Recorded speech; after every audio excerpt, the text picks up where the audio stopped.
for, and then we're going to talk about online counseling. Online counseling is what we're going to have to do because, well, we're spread out so much. But one of the problems that we had before was the fact that online counseling wasn't considered as good as face-to-face counseling. Now, of course, since COVID, we know that online counseling works fine, and I've got some stories about and some research that they've done looking at online counseling, and what they've determined is that it is as effective as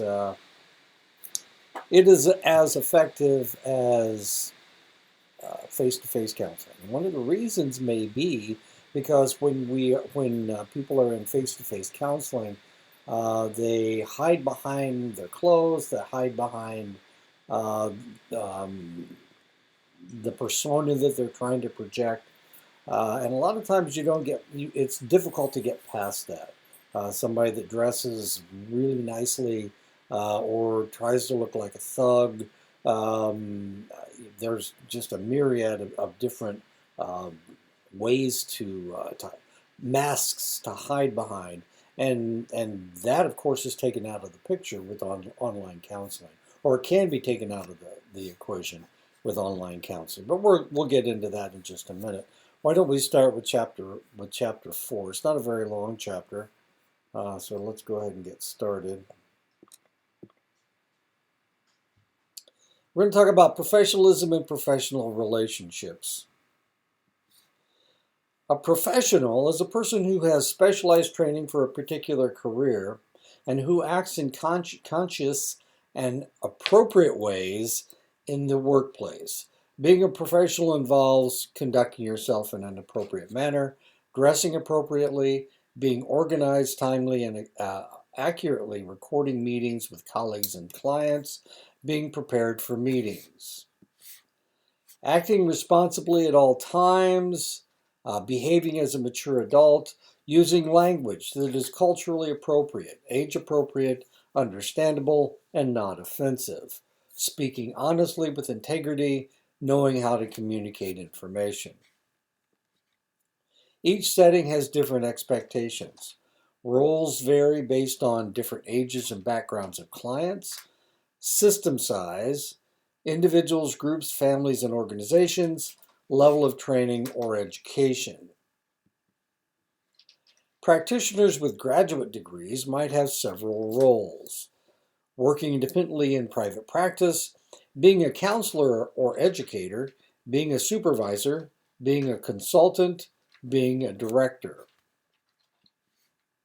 One task that practitioners with graduate degrees may be asked to do is act as a mediator.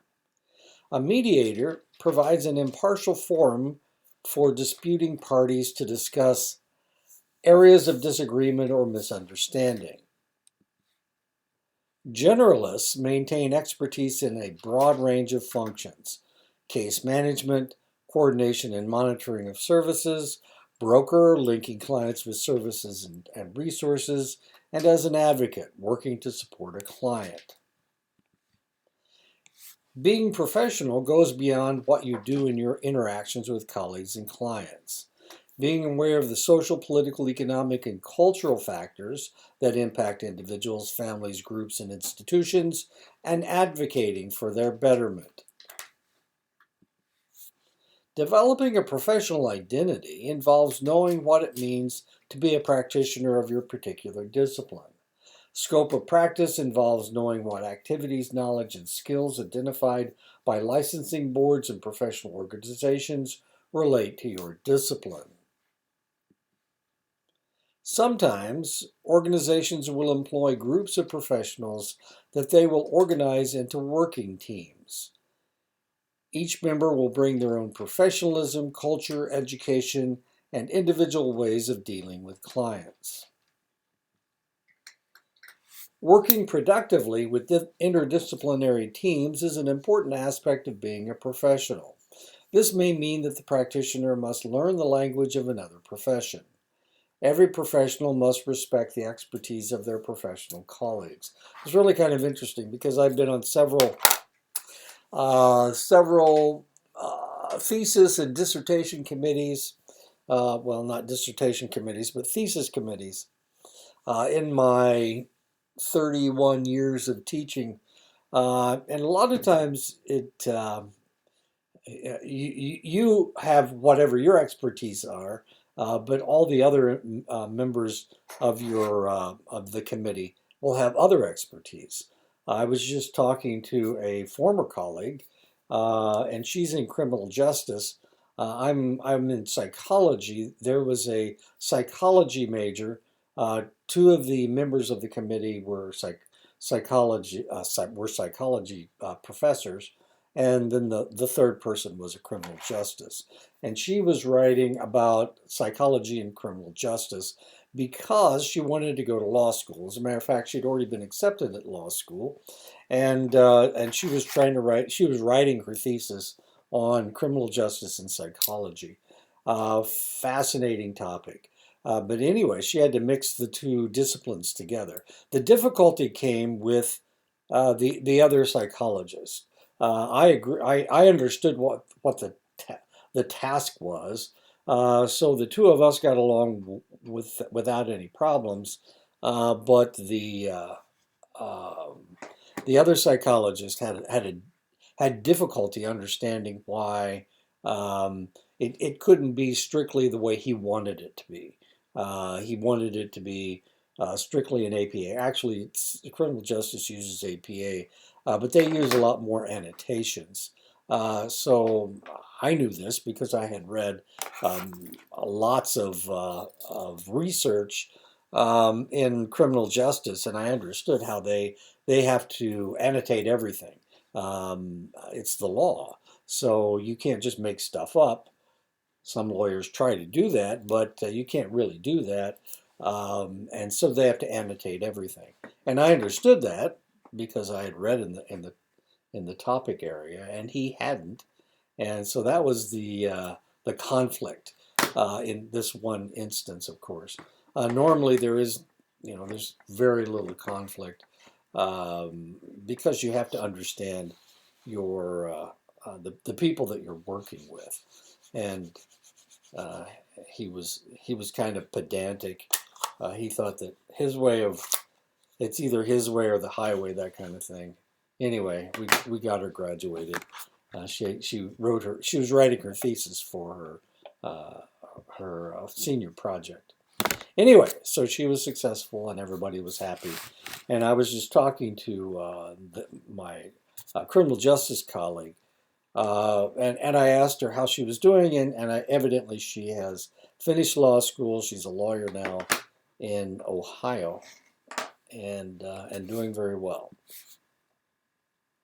The practitioner working in a team must recognize that different professionals may work toward the same goal using different methods.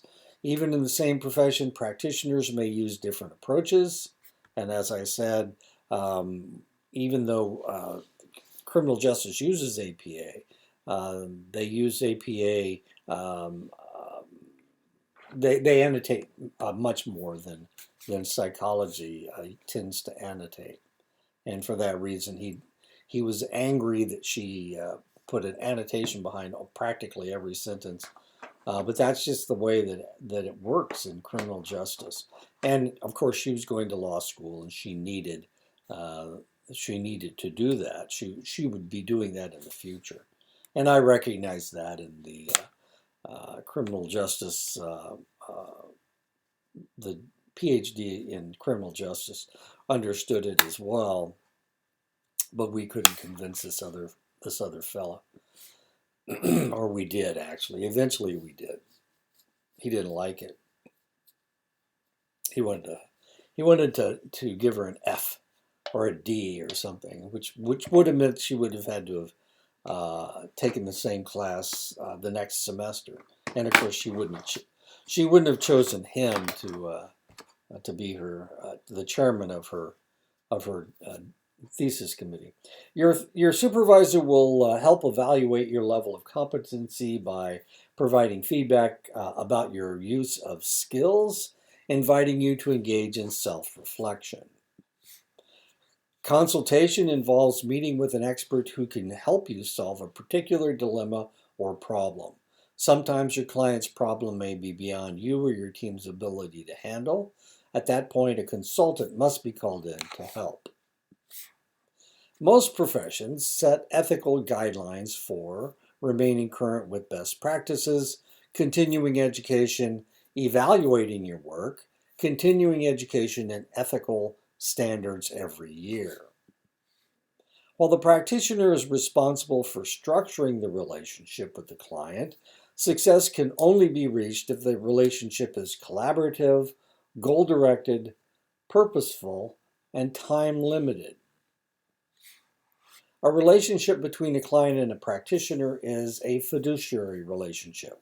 The client has confidence and trust, fiduciary, in the practitioner's competency. And that's what fiduciary means. It's a trust. My dad used to be a banker, or when my father was alive, he was a banker. And he worked for Merchants Trust Company. They could have called Merchants Trust Company Merchants Fiduciary Company, but they called it Merchants Trust because, fiduciary sounds more like you're trying to sound like a Brit, and so they wanted people to understand that they could trust them, that they tended to put their money back into the company rather than pay dividends. And that's why they called it a trust company instead of a bank, I guess. They were a banking trust company. Fiduciary means trust. Unequal with practitioner having the more power than the client. This is the unique nature of professional relationships. The practitioner will always have the power, but with power comes a responsibility to help the client in the manner prescribed initially by the practitioner. And that is the end of chapter 4. Now let's start on counseling online. I wrote this, I put this lecture together before COVID. This was the second year I was here.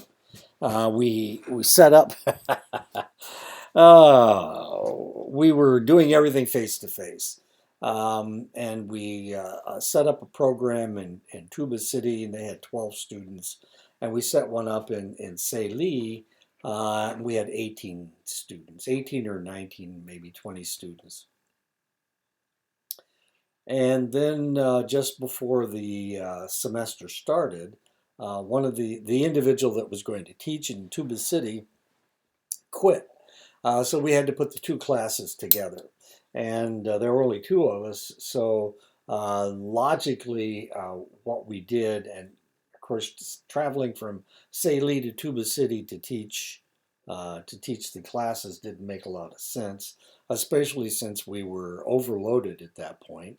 So what we did was we put the Tuba City class and the Saline class together, and we had to do it online, and it was the first time we'd ever tried teaching counseling online. I say we, it's the first time I ever tried teaching counseling online. But it worked out very well. And one of the reasons it worked out very well is because counseling online is logical. So these individuals, instead of being in class and counseling each other, they were counseling online. And it was a fairly new thing at that point because COVID hadn't hit yet, and there was telepsychology taking place, but it wasn't all that common for a lot of different reasons. And one of the interesting things about psychology right now is that since COVID and since the necessity to counsel online, one of the things we've discovered is that this is a very viable way of doing it.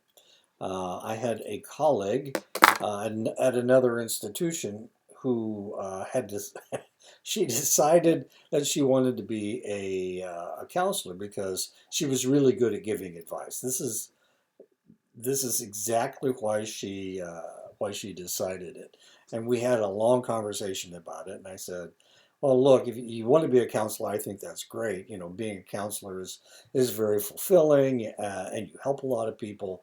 But you need to make sure that you got all of that you under that you don't have any problems before you start in a counseling program. Because if you have problems, what's going to happen is that when you start counseling somebody with the same problem that you have, instead of helping the client, you're going to be dealing with yourself, and that just doesn't work.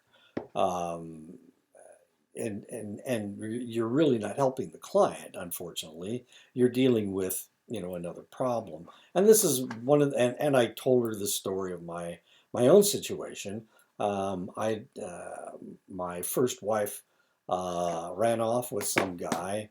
My best friend, well, one of my best friends, ran off with my best friend, and she left her two children, and I was trying to figure out why she would do that. It just didn't make any sense to me, and that's one of the reasons why I got into psychology, to try to figure out why a mother would abandon her children for a 3 or 4 or 5 month fling, and eventually she left the guy and went back home and started working, and then well, anyway, she tried to come back. It was really a kind of a sad and strange situation, and I was trying to figure out why in the hell would I put up with this stuff, for one thing, and why in the world would she do that? Why would she leave her children? I thought all mothers, this is a natural instinct, and they'll fight to the death to take care of their children.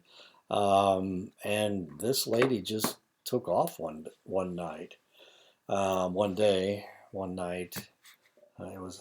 I'm not going to tell you this story. It's really kind of sad, and it makes me look pretty stupid. So yeah, and I didn't know what was going on, and of course the kids didn't understand. My son was 9 months old at the time, and my daughter was about 3, I think. Anyway, so yeah, she had a toddler, and she was still breastfeeding, strangely enough. Anyway, we won't go into that, but and that's what I told her. I told her, this is the situation, and I needed to deal with this, and I had to deal with this before I could go into a counseling program. And that's one of the reasons that I got into psychology, because I needed to understand that, and she needed to understand that one of the reasons that she got into psychology was for the same reason, or potentially the same reason. Maybe you've got a problem. You need to understand what's going on, and you have to have dealt with this. Otherwise, you're not going to be able to help people. Well, she got into a program, and it was this big deal. It was at one of the most prestigious schools in the country. She got into this online counseling program. First semester, she had to quit. And the reason she had to quit was because she hadn't dealt with all the problems that she had. And so after that, she was, of course, isolated in the remote areas of the United States, but she still needed this counseling. There was no counseling to be had there, so she had to do it online with her old professor at this prestigious institution. And she was doing this for 18 months. She was being counseled online for 18 months.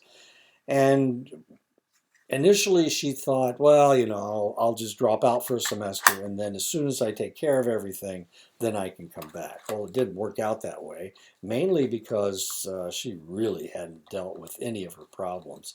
And it turned out that this problem caused another problem, and that problem caused another problem. And, she had been married a number of times, and every time she got married, it was another rationalization that she hadn't dealt with. So it was really kind of a curious situation. And I tell my students this story. I tell them my story, then I tell them her story. You got to deal with your problems before you can become a counselor. Otherwise, when that person comes in with a similar problem to yours, you're not going to be dealing with them. You're going to be dealing with you. You know, if your husband was a jackass, and if your husband was a jackass, and he ran off with another woman, then if you're counseling another woman whose husband ran off on them, or it, a similar situation, you're going to assume that it's exactly the same as your own. And of course, every counseling situation is unique, and you have to completely open your mind and accept what is the information that's coming in. I hope that all makes sense. Now we're going to talk about counseling online. It is an excellent way to deal with things. And as we're going to see, we're going to look at some research at the end of the presentation, and that will show that counseling online is just as effective as counseling face to face, and maybe it takes less time, and it's certainly less expensive. So counseling online. Psychologists commonly refer to any therapy delivered by telecommunication tools or devices as telepsychology. This includes emails, Zoom meetings, Duo, Facebook, I guess, has a device that works as a telephone in real time. Email. My colleague received she would send an email to her counselor, and her counselor would answer her back that way. And that worked. It seemed to work. If she was having a bad day, and she had a bunch of them after she realized she hadn't dealt with her problems, if she was having a bad day, she would email her. She'd close her door and not teach that day, and she would email her counselor, and he'd email her back. And sometimes she'd be able to function the rest of the day. She just needed a little help early in the morning or whatever. You may hear it called web therapy, phone therapy, text therapy, or online therapy. You can text, you can email, you can telephone, you can Zoom, you can Duo. Do it any way that is necessary. Anytime you're interacting with a psychologist using a website, a phone, or a mobile app, you could be taking part in telepsychology services. Technology can contribute to an evolution in how people receive psychotherapy or work with a psychologist. Researchers are taking great interest in telepsychology and telehealth, evaluating how well it works, especially compared to in-person, in-office psychotherapy sessions. But much like the technology, the research is still new, and there is a lot that science doesn't yet know. There are a few points to consider before signing up for any services that are offered exclusively online or by telephone. And as you can see, this is a camera on top of a computer. And of course, if you're using a laptop, it already has a camera in it. As a matter of fact, I am recording this lecture by using a laptop and a recording. I could turn this off and I could let you guys see me if I wanted to, but I didn't. That's okay. You need to see the screen. That's important. It can be convenient. Online therapy can take less time away from the office or your workday or worry about traffic. No need to travel miles to meet up with your psychologist.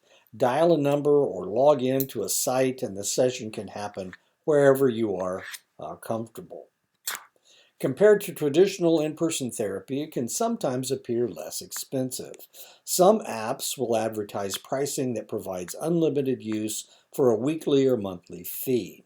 Or the online session may seem significantly lower than in-office visits. If you're not interested in using health insurance for psychotherapy, this can be a benefit. Online communication is very comfortable for many people, especially younger adults or those who use technology often. More people are using email, webinars, and text messaging to communicate, and it can seem more comfortable or easier than talking to someone in person, especially when revealing personal or private information. It can provide access to those who can't get to an office. In some rural communities, the nearest psychologist office may be an hour or two drive away. Some people with chronic illnesses or disabilities may not be able to drive or be easily able to leave their home. In these situations, web or telephone based therapy may be their only option for help. The research hasn't yet shown that standalone therapy online or via texting is effective for everyone in every situation. Some sites advertise that they offer therapy, but those claims may be misleading or false. For example, the people behind the apps may not be licensed or qualified to provide therapy. Licenses are granted by each state with their own laws and rules, much like each state determines what residents must know to earn a driver's license. But unlike driver's licenses, which allow you to legally operate a car in all states, a health care provider is limited to providing services in the state in which they are licensed. The provider must be licensed in the jurisdiction where you are located, and making that determination may be difficult to do if you don't know where he or she is physically located. What was I going to say? Oh, yeah. If you look at where all the counselors are around Arizona, around New Mexico, around the United States, one of the things you're going to discover is that there are very few in rural areas, and there are lots and lots in the cities. It's a lot easier to make money if you're a psychologist living in Phoenix or Tucson or Flagstaff or Los Angeles, or Chicago, or Denver, or St. Louis, or Kansas City. A lot more difficult to make money if you live in Saline or you live in Tuba City. Not enough people for you to work with.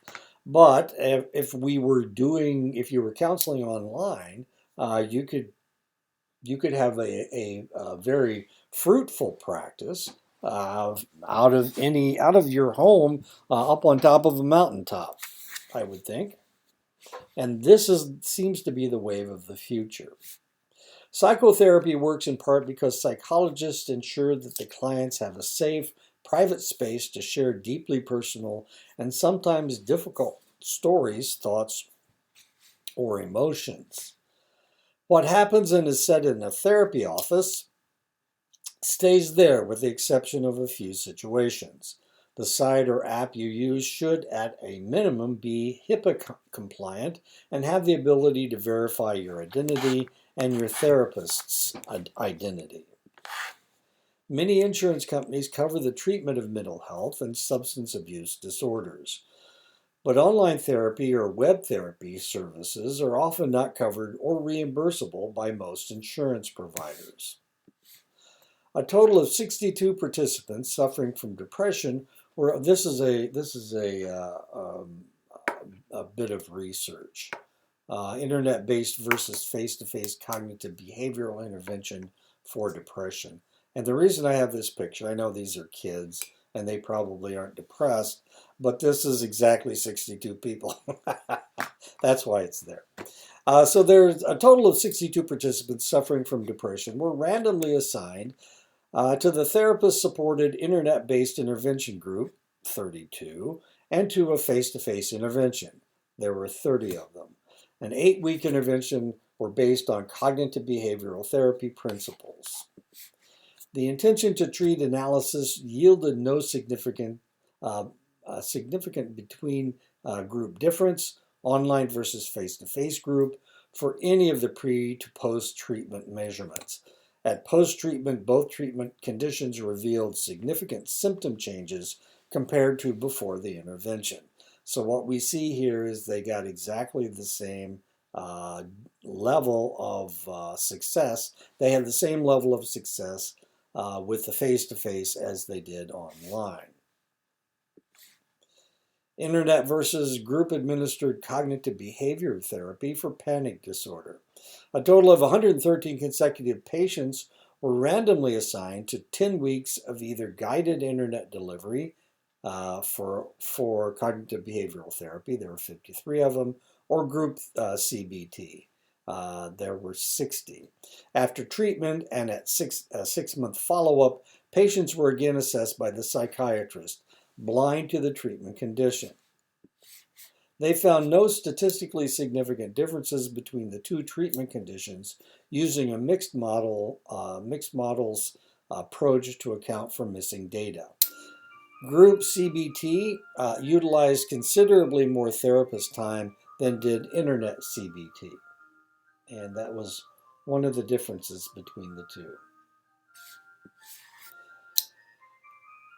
Two new studies suggest online therapy may be effective for treating mental health issues. Online therapy is increasingly popular, particularly among people who live in rural areas and cannot easily get to a therapist's office, or who are concerned about the costs of in-person therapy. New technology may pose some concerns, and the security of online therapy continues to be an issue, but research suggests that the benefits may be very significant. The first study, this is benefits of online cognitive behavioral therapy. The first study published in the Canadian Medical Association Journal reviewed studies of online cognitive behavioral therapy conducted between 2000 and 2012. CBT is widely used and well-researched form of therapy, with most studies saying in-person forms of this treatment are highly effective. CBT focuses on reducing negative thoughts, thereby changing behavior and alleviating symptoms. You got a situation, something happens, you have thoughts, your way of interpreting that, it creates emotions, and of course, then you get a behavior. Sometimes negative, sometimes not negative. Most of the studies tracked participants for a relatively short period of time after the ongoing therapy, ranging from 8 weeks to about 2 years. Researchers found online CBT could effectively reduce symptoms of depression and other mental health issues. In some cases, online CBT was even more effective than traditional in-person therapy.